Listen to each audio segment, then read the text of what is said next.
नमस्कार, जनता टीवी देख रहे हैं आप। आपके साथ मैं हूं खुशबू पांडे। तो बुलेटिन की शुरुआत करेंगे बड़ी और अहम जानकारी के साथ करेंगे। इस वक्त की बेहद अहम जानकारी से आपको अपडेट करवाएंगे। नियुक्ति पत्र वितरण कार्यक्रम का आयोजन किया जाएगा देहरादून में। सीएम धामी शिरकत करेंगे। बड़ी जानकारी, चयनित अभ्यर्थियों को यहां पर नियुक्ति पत्र बांटेंगे। मंत्री सुबोध उनियाल भी मौके पर मौजूद रहेंगे। बड़ी जानकारी, शाम 3 बजे नियुक्ति पत्र वितरण कार्यक्रम का आयोजन होगा, जिसमें मुख्यमंत्री पुष्कर सिंह धामी शिरकत करेंगे। मंत्री सुबोध उनियाल भी शामिल होंगे। बड़ी जानकारी, चयनित अभ्यर्थियों को यहां पर नियुक्ति पत्र भी वितरित किया जाएगा। तो ये बड़ी जानकारी से आपको रूबरू करा रहे। ये कार्यक्रम शाम 3 बजे किया जाएगा। इस कार्यक्रम का आयोजन 3 बजे होना है, जिसमें मुख्यमंत्री पुष्कर सिंह धामी शिरकत करेंगे। मंत्री सुबोध उनियाल भी मौके पर मौजूद रहेंगे।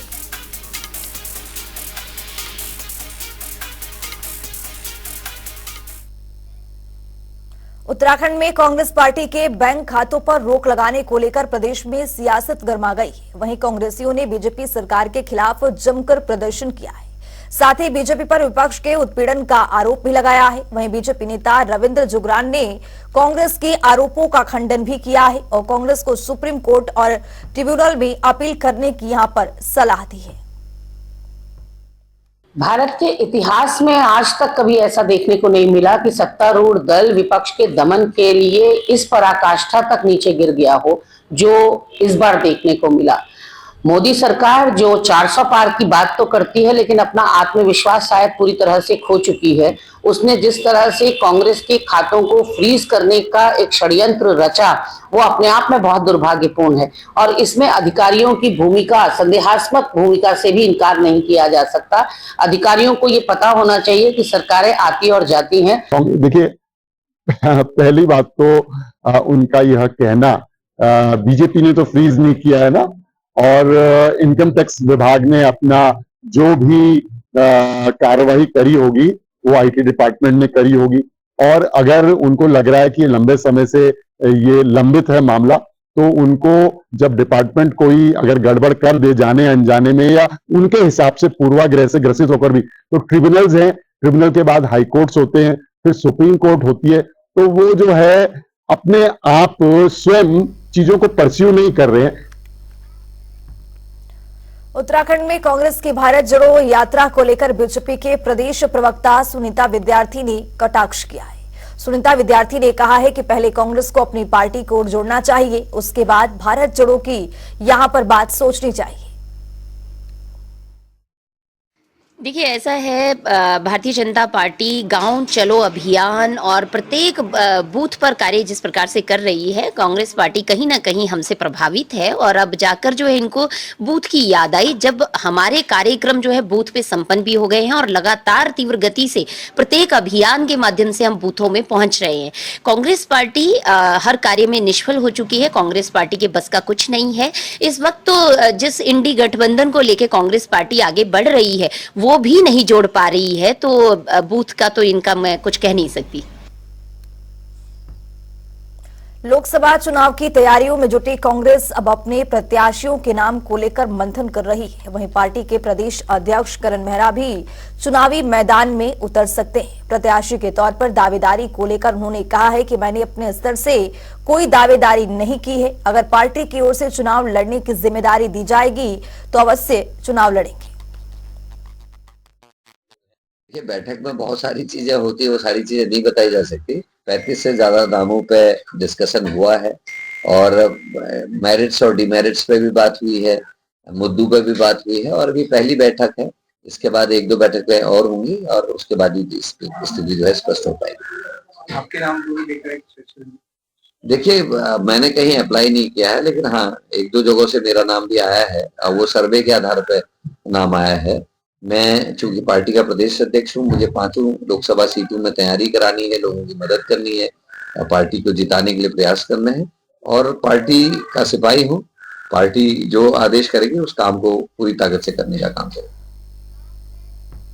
लोकसभा चुनाव की तैयारियों को लेकर कांग्रेस एड़ी चोटी का जोर लगा रही है। वहीं कांग्रेस के हाईकमान ने लोकसभा चुनाव के लिए उम्मीदवारों की यहां पर नेताओं के दावे को ही पड़ताल करने का निर्णय लिया है, जिसके लिए हाईकमान ने प्रदेश नेतृत्व से सिटवटवारे पिछले आंकड़ों और समीकरणों का विवरण मांगा है। अगले सप्ताह होने वाली स्क्रीनिंग कमेटी की बैठक में टिकटों को लेकर स्थिति काफी हद तक साफ हो जाएगी। बता दें कि उत्तराखंड की 5 लोकसभा सीटों पर कांग्रेस में करीब 40 दावेदारों के नाम सामने आए हैं। ये नाम प्रत्यक्ष आवेदन, खुली दावेदारी और पार्टी सर्वे के आधार पर स्क्रीनिंग कमेटी तक पहुंचे। चुनाव से पहले स्क्रीनिंग कमेटी की कई दौर की बैठकें होती हैं।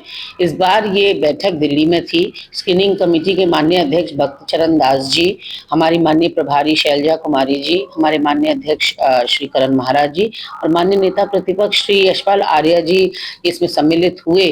35 आवेदन आए हैं अभी तक। उन नामों पर मंथन हुआ। कौन सबसे मुफीद कैंडिडेट हो सकता है लोकसभावार, इस पर चर्चा हुई और क्षेत्रीय समीकरण देखते हुए और जनाधार के बेसिस पर आधार पर पार्टी के प्रति उनका समर्पण और कंट्रीब्यूशन, उनका योगदान देखते हुए अभी फिलहाल ये कहा जा सकता है कि 80% मंथन हो चुका है। नहीं, अंतर्कलह जैसा कोई सवाल ही नहीं है। लोकसभा की दावेदारी हो रही है तो निश्चित तौर पर नेता दावेदारी करेंगे और एक एक सीट पर जो है दर्जनों प्रत्याशी कांग्रेस पार्टी में दावेदारी कर रहे हैं, तो इसमें कोई भी गुटबाजी जैसा सवाल नहीं है। जैसे ही केंद्रीय नेतृत्व किसी एक प्रत्याशी पर सहमति बनाएगा, अपनी जो मोहर लगाएगा, तो सबके सब जो है उसके लिए काम करेंगे। सबके सब कांग्रेस की विचारधारा से बंधे हुए नेता हैं और निश्चित तौर पर ये विचारधारा की लड़ाई है। और आज जिस तरीके से लोकतंत्र खतरे में है, संविधान की अवहेलना हो रही है, तो ये लोकतंत्र को बचाने की भी लड़ाई है। देखिए, कांग्रेस पार्टी कहाँ दौड़ रही है, कहाँ पीछे रह रही है और कहाँ फेल हो चुकी है, ये जनता के सामने उनका पूरा रिपोर्ट कार्ड है। और कुर्सी के पीछे चाहे हरीश रावत हो, हरक सिंह रावत हो, करण माहरा हो, ये सभी लोगों का सिर्फ एक दिखावा है और यहाँ पे कुर्सी के पीछे ही भागना इनका कार्य है, जनता के बीच में रहना इनका कोई कार्य नहीं है।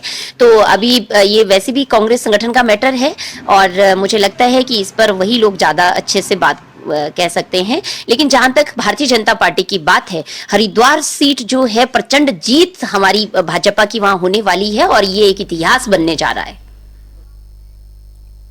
आगामी 2024 के लोकसभा चुनाव को लेकर कांग्रेस पार्टी लगातार तैयारियों में जुटी हुई है। कांग्रेस के संगठन उपाध्यक्ष मथुरा जोशी ने बताया है कि आगामी दिनों में पार्टी की ओर से महिला जिला सम्मेलन का आयोजन किया जाएगा।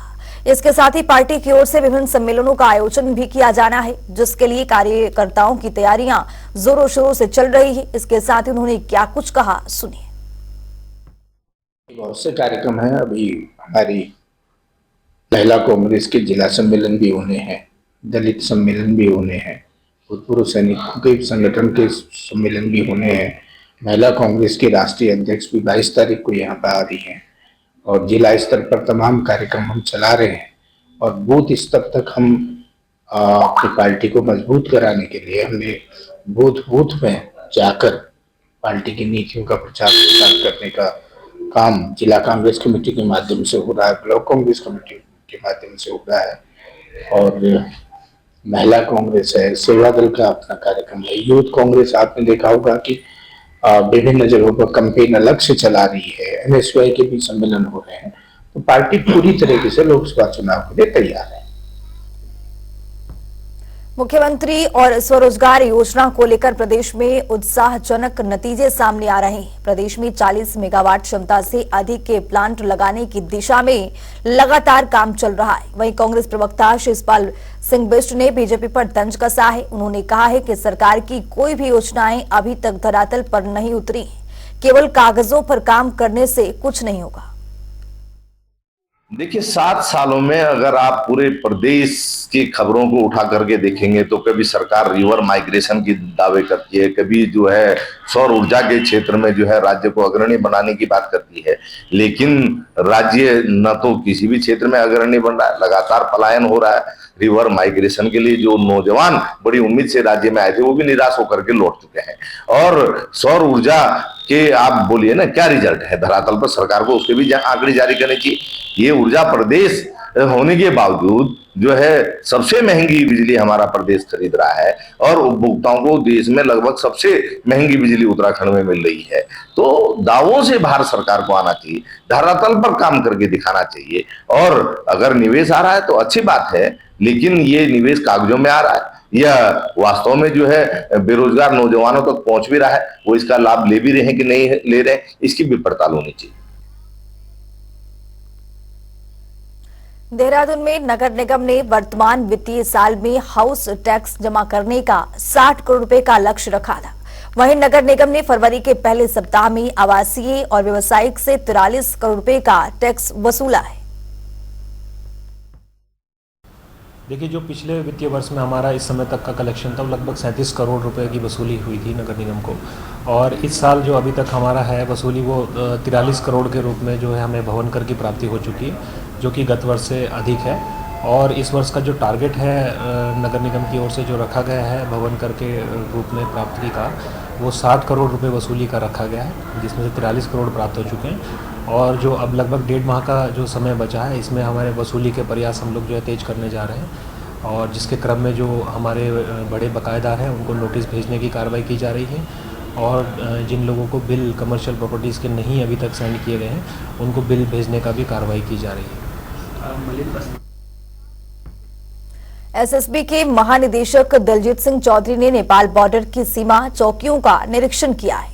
इस दौरान उन्होंने जवानों का हालचाल जाना है, साथ ही मां पूर्णागिरी के दर्शन भी किए हैं। दरअसल एसएसबी डीजी दलजीत चौधरी ने पंचम वाहिनी चंपावत के अंतर्गत आने वाली 3 बीओपी कलढूंगा, डूलीगाड़ और बुम का मुआयना भी किया है। वहीं दलजीत सिंह चौधरी ने कहा है कि नेपाल से लगी भारतीय सीमा पूरी तरह से सुरक्षित है।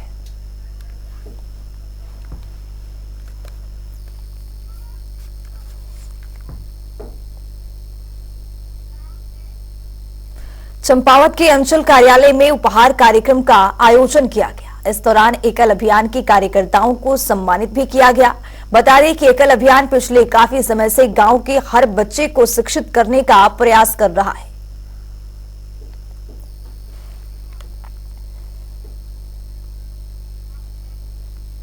रुद्रपुर में कार सवार युवक पर स्कॉर्पियो सवार बदमाशों ने जानलेवा हमला किया है। बदमाशों ने कार को बुरी तरह से तोड़ दिया है, पर गनीमत रही कि हमले में युवक की जान बच गई है। फिलहाल सीसीटीवी फुटेज के जरिए पुलिस मामले की छानबीन कर रही है। ये बेसिकली धारदार हथियारों से एक वाहन पे हमला करने का वीडियो जो है एक संज्ञान में आया है, और इसमें जो है एक एप्लीकेशन भी हमें थाना बगवाड़ा पे मिली है, और इसमें विधिक कार्रवाई की जा रही है, और इसमें अभियोग पंजीकृत करके इसकी विवेचना की जाएगी, और जो भी तथ्य विवेचना में आते हैं उसके हिसाब से इसमें अग्रिम कार्रवाई की जाएगी। तो एक बड़ी जानकारी आ रही है, उसे भी आपको अपडेट करवाएंगे। बड़ी जानकारी, बड़ा अपडेट आपके सामने। बड़ी जानकारी सामने आ रही है वन भलपुरा कर्फ्यू को लेकर, ये बड़ी खबर आपको दे रहे हैं। सुबह 5 बजे से रात 10 बजे तक कर्फ्यू से राहत मिली है। वन भलपुरा में अब केवल नाइट कर्फ्यू ही रहेगा। बड़ी जानकारी, वन भलपुरा कर्फ्यू को लेकर बड़ी खबर। सुबह 5 से रात 10 बजे तक कर्फ्यू से राहत मिल गई है। अब सिर्फ नाइट में ही कर्फ्यू रहेगा। ये बड़ी जानकारी, बड़ा अपडेट आपके सामने। हल्द्वानी कांड को लेकर ये बड़ा अपडेट आपके सामने है। सुबह 5 बजे से रात 10 बजे तक कर्फ्यू से बड़ी राहत मिली है। वन भलपुरा में अब केवल नाइट कर्फ्यू ही रहेगा।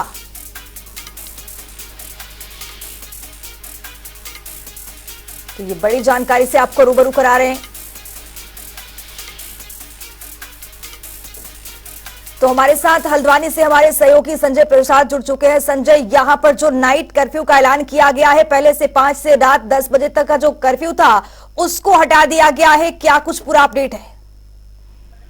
जी खुशबू, फिलहाल स्थिति जो है वो सामान्य होने की तरफ है। बंदूलपुरा में लगभग जो चीजें हैं वो खुल चुकी हैं, दुकानें खुल चुकी हैं, और कर्फ्यू की अभी स्टेटस की बात करें तो 12 दिन में पूरी तरह कर्फ्यू खुला हुआ है। रात में अभी 10 बजे से सुबह 6 बजे तक का जो है वो कर्फ्यू अभी जारी रहेगा।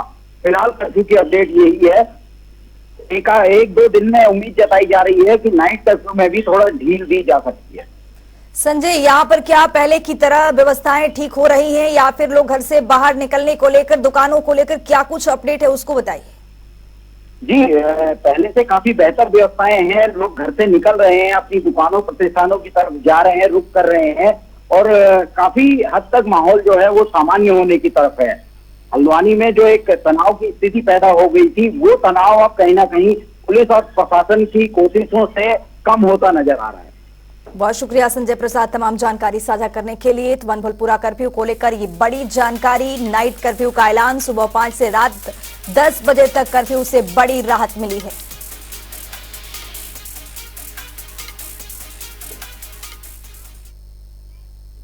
तो एक और बड़ी जानकारी आ रही है, उसे भी आपको अपडेट करवाएंगे। ये बड़ी जानकारी, बड़ा अपडेट आपके सामने।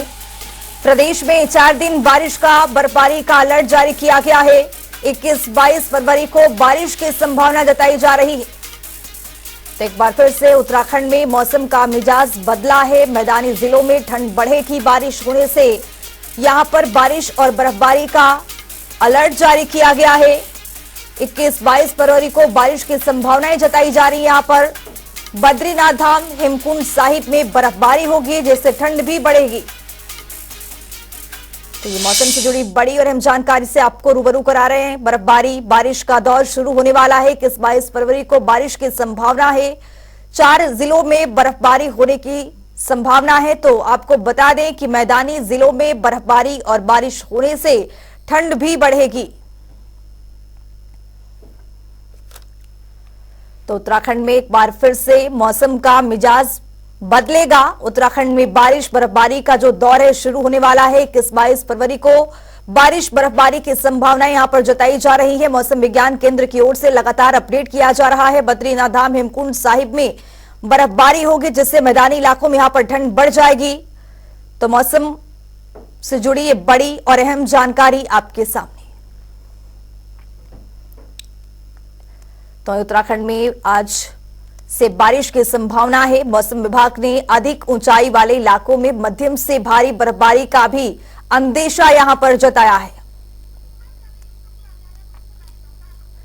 तो हमारे साथ हमारे सहयोगी नवीन शुक्ला जुड़ चुके हैं। नवीन, यहां पर मौसम विभाग की ओर से लगातार अपडेट किया जा रहा है कि बारिश और बर्फबारी होगी, क्या कुछ अपडेट है आपके पास? भविष्यवाणी की है कि उत्तराखंड के जो तमाम जो ऊंचाई वाले क्षेत्र हैं वहां पर बर्फबारी की संभावना है। इसके साथ ही मैं बताना चाहूंगा कि राजधानी देहरादून में जो बारिश का जो सिलसिला है वो सुबह से शुरू हो गया था और कहीं ना कहीं मौसम विभाग की जो भविष्यवाणी है वो सत्य होती हुई, साबित होती हुई भी नजर आ रही है। साथ ही अगर पहाड़ी क्षेत्रों की बात करें तो अधिक ऊंचाई वाले क्षेत्र है वहां पर बर्फबारी की मौसम विभाग ने संभावना जताई है और साथ ही जो मैदानी क्षेत्र है वहां पर बारिश की संभावना जताई है। तो कहीं ना कहीं मौसम विभाग की जो भविष्यवाणी है वो सत्य होती हुई नजर आती है। अगर बात करें राजधानी देहरादून की तो सुबह जो है वो बारिश का जो सिलसिला था वो शुरू हो गया है। हालांकि अभी जो बारिश है वो रुकी हुई है, लेकिन कहीं ना कहीं मौसम विभाग अपनी एडवाइजरी जारी करता रहता है, चाहे मैदानी क्षेत्रों की बात की जाए या फिर पहाड़ी क्षेत्रों की बात की जाए। और जो ये मौसम विभाग की इस बार में भविष्यवाणी हुई है फिर से सत्य साबित होती हुई नजर आ रही है। मैदानी क्षेत्र में जो बारिश का जो सिलसिला है वो शुरू हो गया है। साथ ही अगर पहाड़ी क्षेत्रों की बात करें, ऊंचाई वाले क्षेत्रों की बात करें तो मौसम विभाग ने वहां को बर्फबारी को लेकर अलर्ट जारी किया है। और कहीं ना कहीं पहाड़ी क्षेत्र है और बर्फबारी होने से जो अगर पर्यटकों की बात करें तो उसमें उन्हें भी वो भी काफी खुशनुमा मौसम होने की वजह से खुशी का माहौल है और जो पर्यटकों का जो आने का सिलसिला है वो अभी अब शुरू हो गया है, क्योंकि उत्तराखंड एक पर्यटन प्रदेश है और कहीं ना कहीं बर्फबारी का लुत्फ उठाने के लिए तमाम सारे जो पर्यटक हैं देश और विदेशों के जो पर्यटक हैं वो उत्तराखंड आते हैं। तो इस बार जो मौसम विभाग की भविष्यवाणी है वो सत्य साबित होती हुई नजर आ रही है। पहाड़ी क्षेत्रों में जो बर्फबारी का बहुत शुक्रिया नवीन शुक्ला तमाम जानकारी साझा करने के लिए। तो मौसम का रुख बदलेगा और रुख बदलने की वजह से पहाड़ी मैदानी इलाकों में यहां पर ठंड भी बढ़ेगी। इस बुलेटिन में मेरे साथ इतना ही। नमस्कार।